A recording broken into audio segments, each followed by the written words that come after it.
Assalamualaikum warahmatullahi wabarakatuh.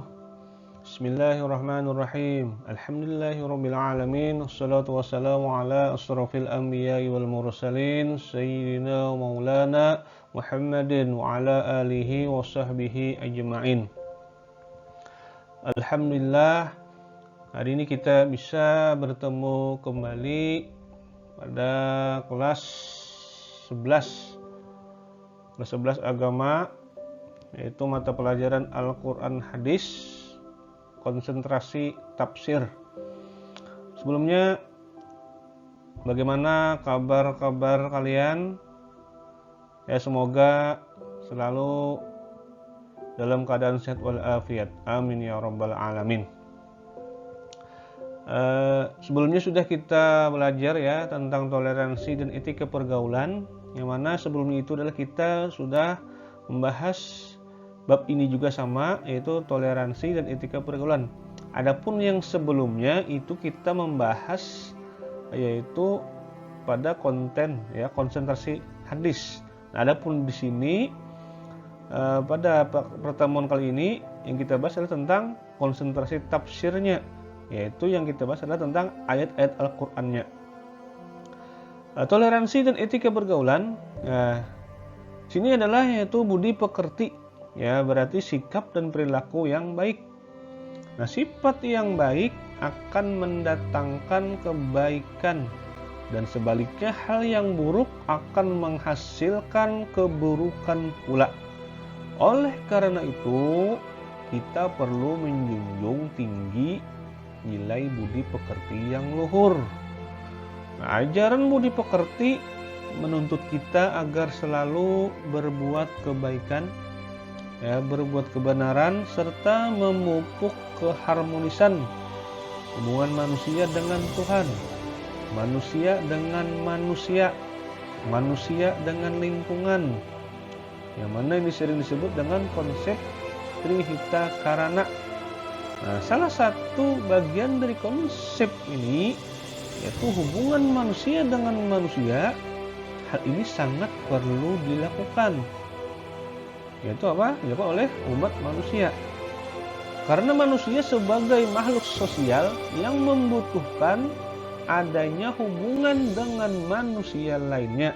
Hal ini dilakukan bertujuan untuk dapat memenuhi kebutuhan hidupnya.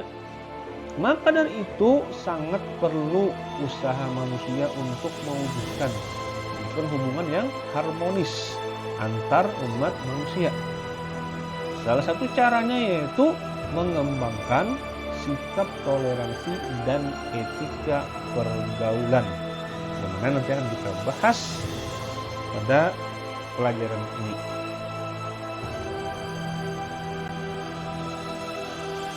Nah, ini surah Yunus ayat 40 dan 41. Nah, di sini pada ayat 40 Allah menjelaskan kepada Rasulullah SAW dan pengikut-pengikutnya bahwa keadaan orang musyrikin yang mendustakan ayat-ayat Al-Quran akan terbagi menjadi dua golongan. Segolongan yang benar-benar mempercayai Al-Quran dengan itikat yang kuat, dan segolongan lainnya tidak mempercayainya dan terus-menerus berada dalam kekafiran. Namun demikian, mereka tidak akan diazab secara langsung di dunia seperti nasib yang telah dialami oleh kaum sebelum Nabi Muhammad SAW. Pada ayat ini juga Allah menjelaskan Allah lebih mengetahui tentang orang-orang yang membuat kerusakan di muka bumi karena mereka mempersekutukan Allah, menganiaya diri sendiri, dan menentang hukum-hukum Allah. Hal itu disebabkan karena perintah mereka telah rusak. Mereka itulah orang-orang yang akan mendapat siksaan yang pedih. Adapun ayat yang ke-41, di sini Allah memberikan penjelasan bila orang musyrikin itu tetap mendustakan Nabi Muhammad SAW di mana Allah akan memerintahkan kepadanya untuk kepada mereka bahwa Nabi Muhammad SAW berkewajiban meneruskan tugasnya, yaitu meneruskan tugas-tugas kerasulannya sebagai penyampai perintah Allah. Itu perintah tentang kebenaran yang jelas, perintah yang mengandung peringatan dan janji-janji serta tuntunan ibadah. Berikut pokok-pokok kemaslahatan yang menjadi pedoman untuk kehidupan dunia. Nabi Muhammad SAW tidak diperintahkan untuk menghakimi mereka apabila mereka tetap mempertahankan sikap mereka yang mendustakan Al-Quran dan mempersekutukan Allah Subhanahu wa Ta'ala.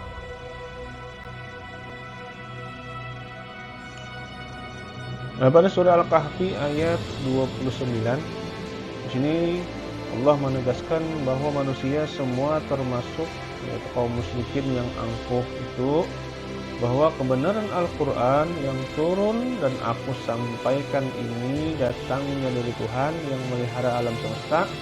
Maka barang siapa yang mau beriman tentang apa yang mau disampaikan ini, maka hendaklah ia beriman. Hal demikian sebab keuntungan dan manfaat dari keimanan mereka akan kembali kepada dirinya sendiri. Dan barang siapa yang ingin kafir, ingkar dan menolak ayat Allah, maka biarlah ia kafir walau sekaya apapun. Dan tingginya kedudukan seorang baik dalam keadaan jabatan normal, jabatan formal maupun sosialnya, Allah Subhanahu wa Ta'ala tidak akan merasa kerugian dan berkurangnya kekuasaannya dengan kekafiran mereka. Malah sebaiknya mereka akan merasa merugi dan celaka dengan keinginan dan ayat Allah tersebut. Malahan Allah telah menyediakan neraka yang kobarannya apinya mengepung segala arah sehingga mereka tidak akan dapat menghindar.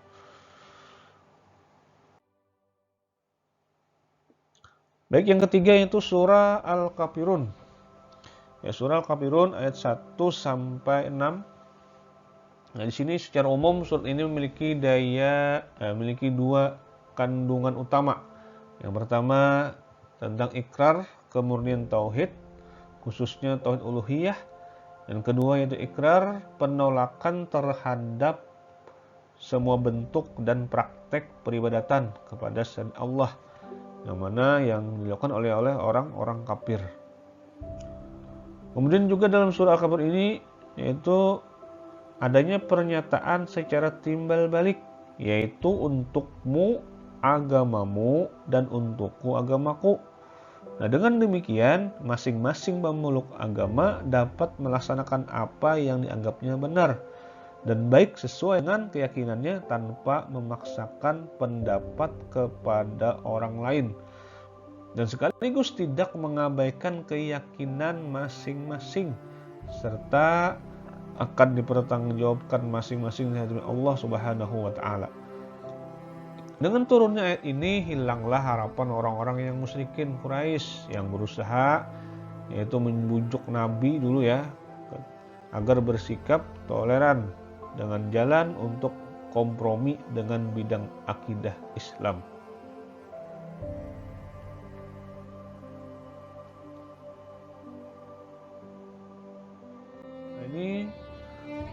Nah, ini surah Al-Mujadilah ayat 11. Nah, di sini Allah merintahkan kepada kaum muslimin untuk melakukan perbuatan yang menimbulkan rasa persaudaraan dalam semua pertemuan. Wahai orang-orang yang beriman, ya kan, apabila dikatakan kepadamu dalam berbagai forum atau kesempatan, berilah kelapangan di dalam majelis agar orang-orang bisa masuk ke dalam ruangan tersebut.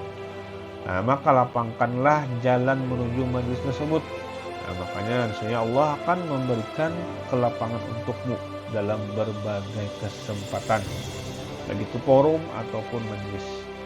Dan apabila dikatakan kepada kamu dalam berbagai tempat, berdirilah kamu untuk memberi penghormatan maka berdirilah sebagai tanda kerendahan hati.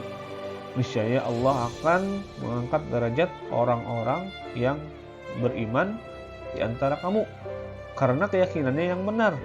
Dan Allah pun akan mengangkat orang-orang yang diberi ilmu karena ilmunya menjadi hujjah yang menaungi umat.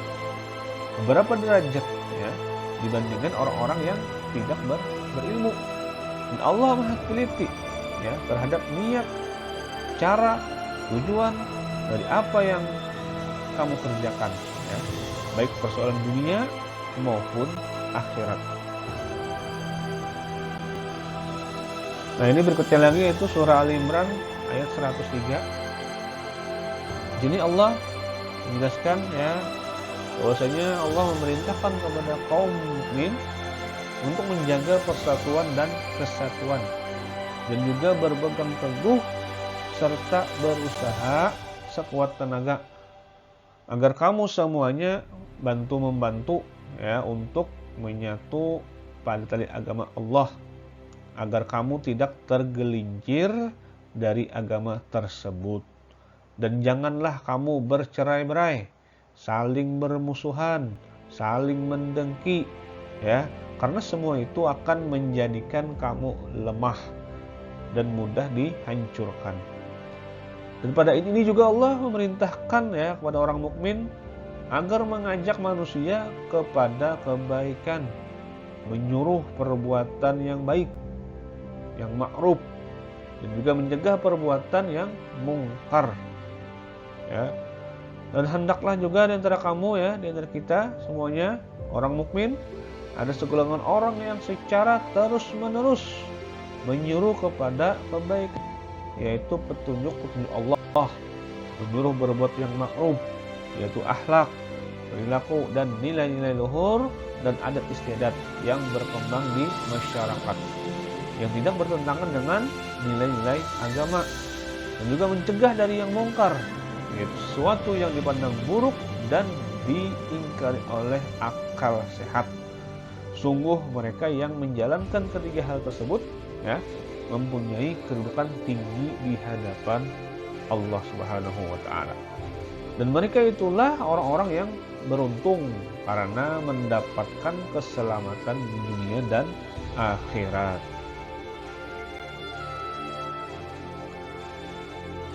Dan terakhir yaitu surah Al-Hujurat ayat ke-10 sampai ayat 13. Nah, pada ayat 10 ini Allah menegaskan bahwa orang-orang mukmin adalah bersaudara meskipun berbeda bangsa, adat, warna kulit, bahasa, kedudukan sosial ekonomi ya, tapi mereka itu satu ikatan persaudaraan Islam. Oleh karenanya sesama orang mukmin harus mempunyai jiwa persaudaraan yang kokoh sebagaimana diajarkan agama kita yaitu Islam. Adapun ayat yang ke-11, nah di sini juga Allah menerangkan, menegaskan ya orang mukmin dilarang mengolok-olok diri sendiri. Mengapa dikatakan diri sendiri? Ahli tafsir menjelaskan mengolok-olok diri sendiri maksudnya yaitu mengolok sesama muslim, sesama mukmin. Karena antara sesama muslim itu satu tubuh. Dan begitu pun juga di ayat ini Allah melarang orang mukmin memanggil orang mukmin lainnya dengan panggilan atau sebutan yang buruk, yaitu sebutan yang tidak disukai oleh orang yang dipanggil atau digelarinya.